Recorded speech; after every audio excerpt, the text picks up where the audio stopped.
نحمدہ ونصلی علی رسولہ الکریم اما بعد بسم اللہ الرحمن الرحیم اللہم صلی وسلم علی نبینا محمد۔ ناظرین کرام السلام علیکم ورحمۃ اللہ وبرکاتہ۔ اتنی ہوگی ہم زیادہ انشاءاللہ مطالعہ کر سکیں گے۔ اللہ تعالیٰ آسانی فرمائے۔ سورہ ہجر کا مطالعہ شروع کرتے بسم اللہ الرحمن الرحیم۔ الف لام را، یہ حروف مقطعات ہیں۔ تلک آیات الکتاب و قرآن مبین، یہ آیات کتاب یعنی قرآن کی اور یہ واضح روشن قرآن ہے۔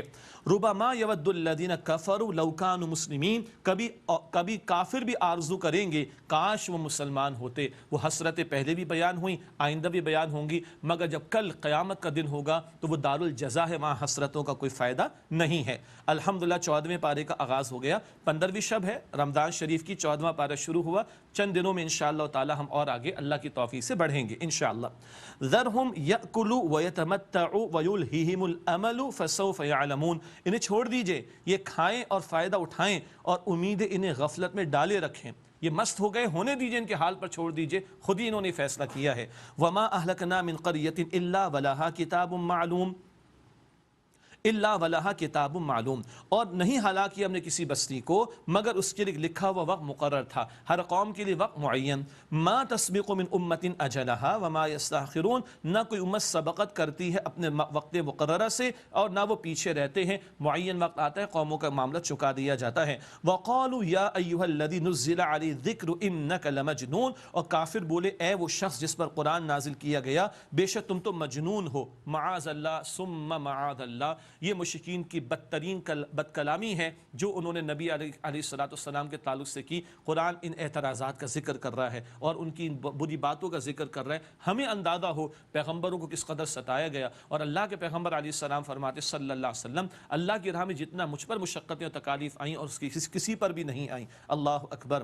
لو ما تأتینا بالملائکۃ ان کنت من الصادقین، تو تم ہمارے پاس فرشتوں کو لے کر کیوں نہیں آتے اگر تم سچوں میں سے ہو؟ وہی تقاضے جو پہلے بھی آتے رہے، فرشتے آ جائیں، ایسا ہو جائے ویسا ہو جائے۔ فرمایا ما ننزل الملائکۃ الا بالحق وما كانوا اذا منذرین، ہم نازل نہیں کرتے فرشتے مگر حق کے ساتھ اور اس وقت تو انہیں مہلت نہیں دی جائے گی۔ فرشتے کبھی قوموں پر عذاب بھیجنے کے لیے بھی بھیجے جاتے ہیں، اس وقت تو مہلت ختم ہو جائے گی۔ اس کے بعد مشہور آیت قرآن حکیم کی حفاظت قرآن کا جو وعدہ اللہ نے فرمایا اس کی طرف اشارہ ہے۔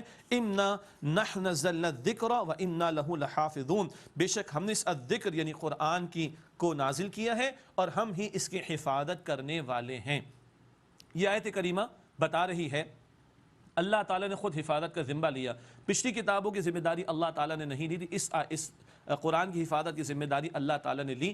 دوسری بات یہ کہ اہل علم نے یہ بھی لکھا قرآن کے ساتھ اور بھی تو نازل ہوا نا حضور پر، جس کو حدیث و سنت رسول کہتے صلی اللہ علیہ وسلم، اس کی حفاظت بھی قرآن کی حفاظت کے ذیل میں شامل ہے۔ پھر تیسری بات اللہ تعالیٰ کے کلام کا معجزہ دیکھیے، دنیا کا ایک وہ بچہ یا بچی جن کی زبان عربی نہیں ہوتی اور کوئی اور زبان جو ان عربی زبان کے قریب وہ بھی نہیں ہوتی، کوئی فرینچ ہے، کوئی امریکن ہے، کوئی نہ جانے کون سی جرمن لینگویج کا بولنے والا ہے، اور ایک بچے اور بچی کے سینے میں اللہ تعالیٰ قرآن کو جمع فرما دیتا ہے۔ یہ اعجاز ہے قرآن حکیم کا۔ پھر پاکستان جیسا ملک، اللہ اکبر، 1,00,000 طلباء و طالبات، 1,00,000 طلباء و طالبات سالانہ بنیادوں پر پاکستان میں قرآن حفظ کر رہے ہیں۔ سبحان اللہ، یہ دنیا کی اور کسی کلام کا اعجاز نہیں ہے، صرف قرآن حکیم کا کہ اللہ تعالیٰ نے اس کی حفاظت کا اہتمام فرمایا ہے۔ وَلَقَدْ أَرْسَلْنَا مِن قَبْلِكَ فِي شِيَعِ الْأَوَّلِينَ، اور یقیناً اے نبی علیہ السلام ہم نے آپ سے پہلے گروہوں میں رسول بھیجے، پچھلی اقوام کا ذکر۔ وَمَا يَأْتِيهِم مِّن رَّسُولٍ إِلَّا كَانُوا بِهِ يَسْتَهْزِئُونَ، اور ان کے پاس کوئی رسول نہیں آئے مگر وہ لوگ ان سے استہزاء کرتے۔ كَذَلِكَ نَسْلُكُهُ فِي قُلُوبِ الْمُجْرِمِينَ، اسی طرح ہم اس بات کو ڈال دیتے مجرموں کے دلوں میں، مراد کہ وہ انکار کی روش پر اڑے رہتے۔ کب اللہ ان کے دلوں میں یہ بات ڈال دیتا ہے؟ جب وہ خود گمراہ ہونے کا فیصلہ کرتے، اللہ اسی حال پر ان کو چھوڑ دیتا ہے۔ لا یؤمنون بہ وقد خلت سنت الاولین، وہ اس پر ایمان نہیں لائیں گے اور پہلوں کی رسم پڑ چکی ہے۔ ایک اشارہ مشرکین مکہ کی طرف، یہ بھی ہٹ دھرمی کریں گے، تکبر کریں گے، تعصب برتیں گے تو پھر یہ بھی ایمان کی دولت سے محروم رہیں گے۔ وَلَوْ فَتَحْنَا عَلَيْهِمْ بَابًا مِّنَ السَّمَاءِ فَظَلُّوا فِيهِ يَعْرُجُونَ، اور اگر ہم ان پر آسمان کو دروازہ کھول دیں اور وہ اس میں دن بھر چڑھتے بھی رہیں، لَقَالُوا إِنَّمَا سُكِّرَتْ أَبْصَارُنَا، تو یہی کہیں گے کہ ہماری تو آنکھیں باندھ دی گئیں، ہم پر تو جادو کر دیا گیا، ہماری تو نظر بندی کر دی گئی۔ بل نحن قوم مسحورون، بلکہ ہم تو جادو زدہ لوگ ہیں۔ یعنی وہی بات ہے، میں نہ مانوں کہ رٹ جن لوگوں نے لگا رکھی ہے وہ مان کر نہیں دیں گے۔